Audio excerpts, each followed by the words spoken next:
Elites know a simple trick. If everyone has it, it stops being status. Prestige only shines when someone else is left in the dark. Status isn't like wealth. You can print more money, you can drill more oil, you can build more houses, but prestige, by definition, it's finite. It only matters if someone else can't touch it. That's why elites manufacture scarcity. Velvet ropes outside of nightclubs that stay half empty once you get inside. One of one watches that exist not to tell time, but to remind everyone else that they'll never be able to obtain one, to wear one. Black Amex cards that offer little more than a smirk when the waiter sees it. This isn't about comfort, it's not about utility, it's about exclusion. Anthropologists, they saw this centuries before Hermes, before Rolex. On the Northwest coast, chiefs threw potlatch feasts where they didn't just share wealth, they burned it. Prestige came not from hoarding, but from showing that you could afford just to waste. It was insane, but again, we see it today. In the Trobriand Islands, men risked storms sailing to trade shell necklaces with no practical use at all. Their value came from the chain of hands that touched them, not from their beauty. And so modern elites are running the same rituals these days, but with shinier props. That Birkin bag isn't special because it's leather. It's special because the store says, not you, to most people who ask to buy it. And streetwear brands like Supreme, they figured out artificial scarcity as well. A t-shirt will sell out in minutes, and suddenly the fabric carries more social voltage than silk, even though it's just cotton. Pierre Bourdieu gave this its name, symbolic capital.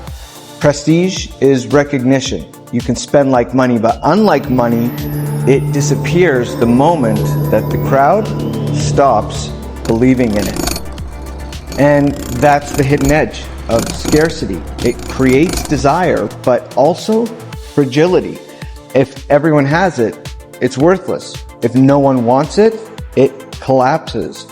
Elites walk that knife's edge, constantly rationing access, constantly inflating mystique, terrified that the crowd might realize the spell is only in their heads. You see, prestige doesn't crumble because of riots in the streets. It crumbles sideways when peers at the top turn their backs on it. At the summit, formal laws matter less than gossip, whispers, and who is on the list. Elites discipline each other not with handcuffs, but with silence. One snubbed invitation, one committee vote that has been withheld, one sponsor discreetly pulling their support. That does more damage than any mob outside the gates ever could. Byung-Chul Han calls this the violence of positivity. No visible whips, no iron bars. Instead, we internalize the gaze of our peers. Modern power doesn't tell you don't. It tells you keep up. It makes you optimize yourself for the network or risk being left behind. And Bourdieu's language helps us to see how. Every elite circle is a field: art, finance, fashion, politics.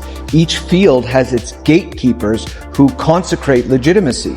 A critic's review, a curator's invite, a board's endorsement. These are the invisible guardrails. Fall foul of them, and your symbolic capital can vanish overnight.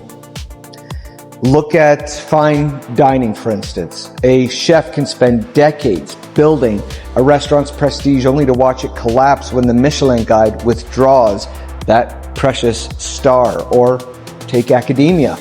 Reputations implode not with one bad paper, but with a whisper that you're no longer cited, you're no longer invited.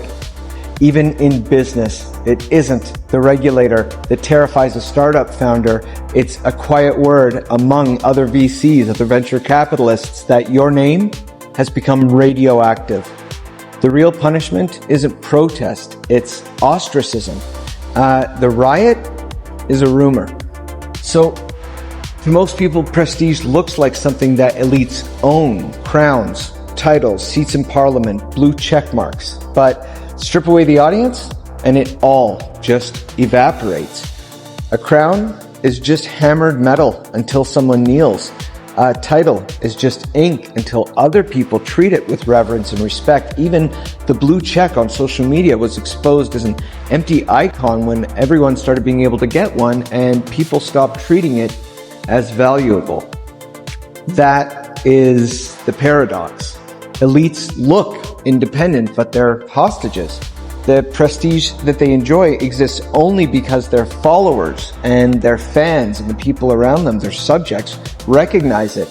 It is always borrowed. It is never owned. Bourdieu, again, called this symbolic capital. Influence convertible into power, but only if the field around you agrees to grant it. No believers? No capital. That means that elites spend as much energy curating their audiences as they do exercising their status. History makes this clear. When Louis XVI lost the aura of sacred kinship, the guillotine followed. When Hollywood moguls lost public indulgence, their studios collapsed into scandal. When quiet luxury replaced logomania, billionaires dropped the gaudy labels overnight. The status wasn't in the object, it was in the recognition. And that recognition can turn in an instant into mockery. Psychology calls this social proof. We've discussed it before. Humans crave belonging so deeply that if everyone else treats someone as important, we do too. But the flip side is brutal. Once the group stops bowing, prestige dies. So that is why elites obsess over attention, not because they like applause, but because without it, they cease to exist. The elite of what? Of whom? Without anyone else, there is no status to attain. Prestige is the ultimate dependent variable.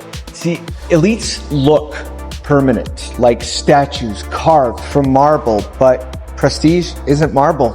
It's glass, gleaming, brittle, and one crack away from collapse at all times. Power, that can enforce itself. Armies march, banks foreclose, courts punish and sentence to jail. But prestige, it has no such armor. It survives only as long as others believe in it. And belief, as we should know by now, is very fickle. That's why the most feared blow at the top, it isn't revolt, it's not revolution, it's silence. It's what Byung-Chul Han calls the new violence of our age. Reputations don't die with assassins, they die with indifference. So stop talking about someone, stop inviting them, stop clicking on their name, and their aura dissolves faster than any guillotine could fall.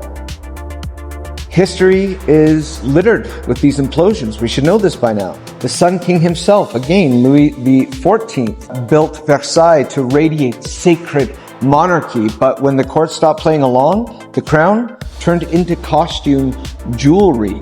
Hollywood moguls who were once untouchable, think of Harvey Weinstein, watched the entire empire they had built collapse when whisper networks reversed, when the same parties that sanctified them turned them poisonous.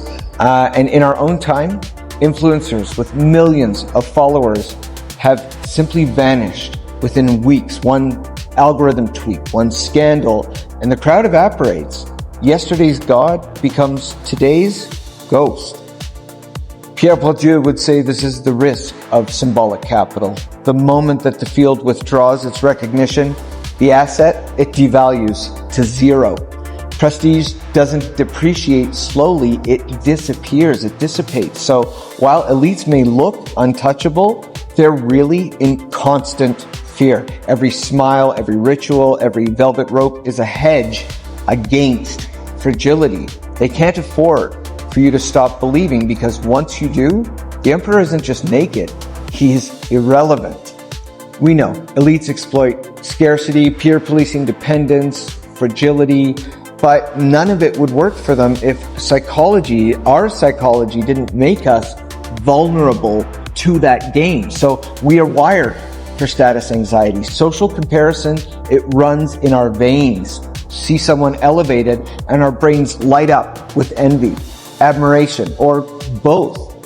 The effect is ancient. Our ancestors tracked rank as carefully as they once tracked food or shelter. In today's world, it's the same mechanism that makes us twitch when someone else has more followers, more access, more shine to them.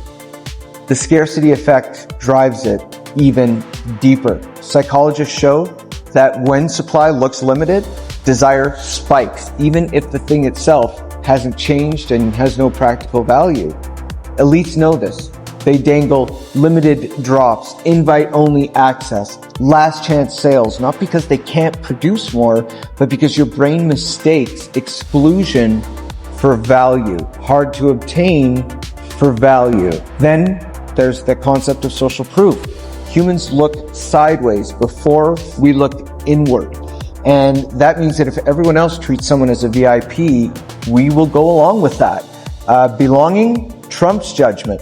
This is why prestige feels magnetic. It's not that the other person is inherently powerful. It's that enough others around us act as though they were inherently powerful. And that consensus, whether it's real or manufactured, it pulls us in. Anthropology sharpens the edge. Dominance and prestige are distinct paths. Dominance rules by fear. Prestige rules by admiration. Both satisfy the same ancient drive for hierarchy, but prestige is trickier. It requires us to choose to play along. And once we've chosen, it binds us tighter than chains. Knowing this, now, how do you apply this? How do you navigate a world where prestige is scarce, it's policed sideways, borrowed from followers, and it is as fragile as glass? Well, first, run a scarcity audit. Before you chase that invite, before you try and get behind that velvet rope, ask, is scarcity the only thing here? If yes, you're renting a feeling, not buying value. Next, map the whisper network. In any field, there's a handful of gatekeepers who grant or withdraw legitimacy, who open the door or keep you locked out. Find out who they are, not to flatter them, but to see how fragile the prestige really, truly is. Then, next point, you have to flip recognition. Prestige, it isn't power, it's permission. Don't hand it out by default. Decide deliberately whose signal you are going to amplify and whose crown you're going to polish. Remember, your attention is their lifeblood. Number 4, finally, build durable capital. Symbolic capital evaporates. Skill, knowledge, loyalty, craft. These are the things that actually endure. So invest in the things that can't be withdrawn with a simple snub. The rule to remember here is prestige lives on belief, and belief can and does vanish. Elites look like marble statues, fixed and permanent, but every scrap of their status is borrowed, it's on loan. Manufactured scarcity, peer policing, follower recognition, fragile to the touch. Scarcity props it up. Gossip enforces it. Attention feeds it, but silence kills it. Most people, they're going to keep bowing, they're going to keep clapping and treating prestige as though it were carved in stone, but you're going to see it for what it is, a bubble of borrowed belief, and the minute that you stop inflating it, the whole thing bursts.